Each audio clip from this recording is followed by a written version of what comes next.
So, to anyone who's ever had finals, you'll know they're kinda sus. And that's what my life is right now. Finals.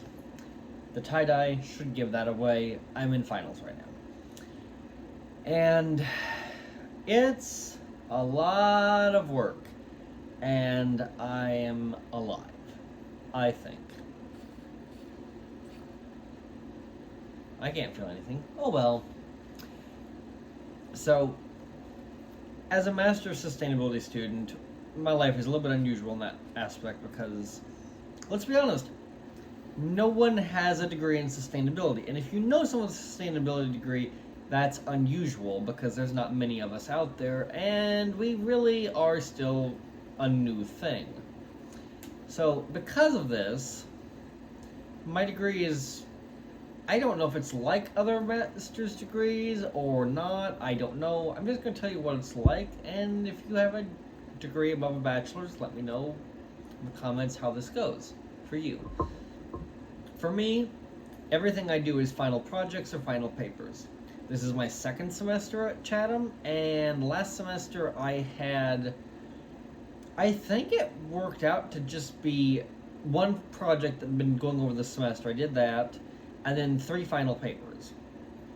This semester, it has worked out to be a final project that is basically a paper, and then actually this vlog series is actually one of my final projects too, and accompanying this will be a paper about this vlog series and how I was able to put communication techniques into this project.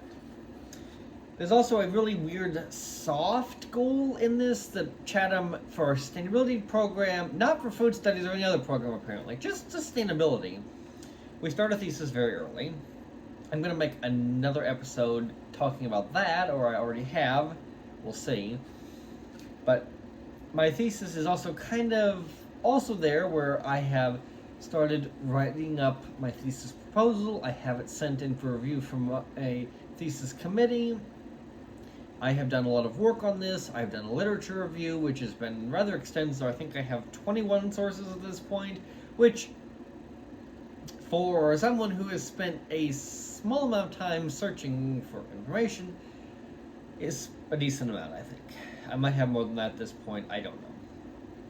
But that's what my finals have been looking like. It's been a really hard process. This has actually been one of the easier things. Not that this project was in any way easy, but believe me, it's not. But sitting down and communicating like this is actually something I'm very good at naturally, so I'm okay with doing this kind of thing. But my other real project for the semester is I'm researching this Chilean forestry company, Arauco, and doing a social and natural capital assessment on them. It's actually this whole protocol. I'm loosely using the protocol because there's no point in me heavily using this protocol that, while amazing and useful, is I think 240 some pages, and I have very little information about Arauco. So they are out there, they exist, but they are a private company, and I cannot get much information about them. So I'm doing what I can with the limited information I can. I'm also doing what I can as a non-Spanish speaker working on a topic that is on another continent and in another language. So if I spoke Spanish, more would be available to me, but that's not the case. So we do with what we can. But for that, it's actually just a 4 to 5 page single-spaced. Want to be clear here.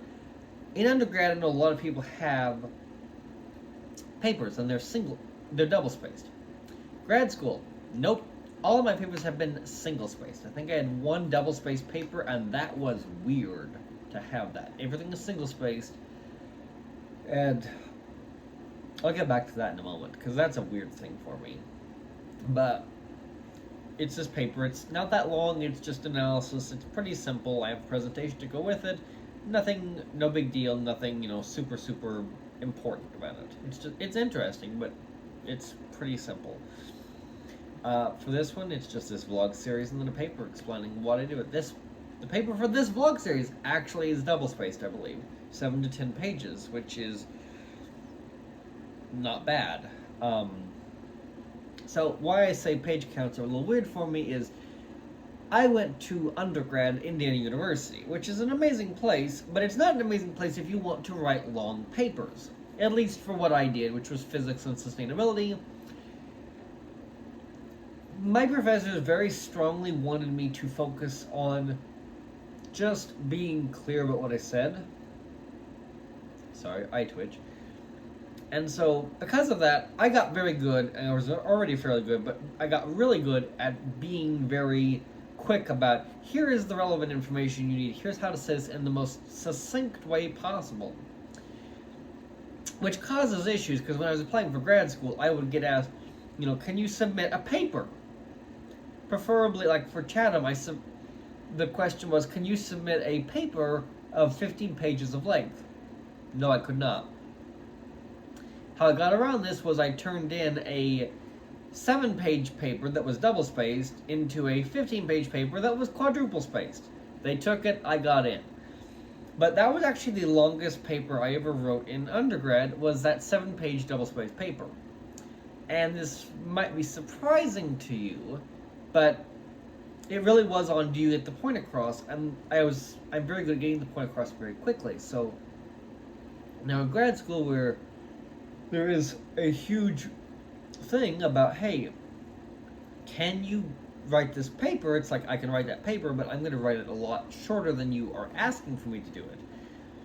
And so far, when I've done this, professors have said, okay, as long as you get the point made, and of course, I get the point made. The paper is not lacking in anything. It's just that I do it a lot shorter because I have been trained that way, and generally speaking, the shorter the better. Not always, but in general, if you can say something very short, very quick, people will listen a lot more than if you don't. So that's what I do. So, finals are just kicking my butt right now. There's a lot of other things, like I'm trying to get my summer plans, I'm trying to plan for a visit back to my hometown to see a friend graduate and visit my family. I have my lease renewal for my apartment that you see me in. All kinds of things that I have to do that I don't really want to do. I mean, I know that these are part of life, but it's just everything's piling up, and so really right now I'm focusing on my finals, and then after that I'm taking a little bit of time to rest, like a few days at most, if I'm so lucky. And then I'm going to move on to the other things that are not as time sensitive, like planning to go back to Indiana, or getting my lease renewal. Thankfully, I have a few weeks left on that before I have to tell them whether or not I'm renewing them. And the renewal isn't until July, so we'll see. But yeah, that's an update on my life as a Master's of Sustainability student doing finals. It's just a lot of work. I'm taking a lot of naps. I have been really trying to focus on my mental health. Tonight I'm maybe going back to the gym for the first time in a while because I've been so stressed that I haven't gone to the gym, which is a bad cycle because going to the gym relieves stress, but not going to the gym is also fun and comfortable, and eating a chocolate bunny. So yeah, we'll see what we do, but it's been a pretty good time. Do not recommend this, but hey, here I am. I'm alive. I maybe have a pulse. We to be determined on that. But until next time, this has been kinda sus.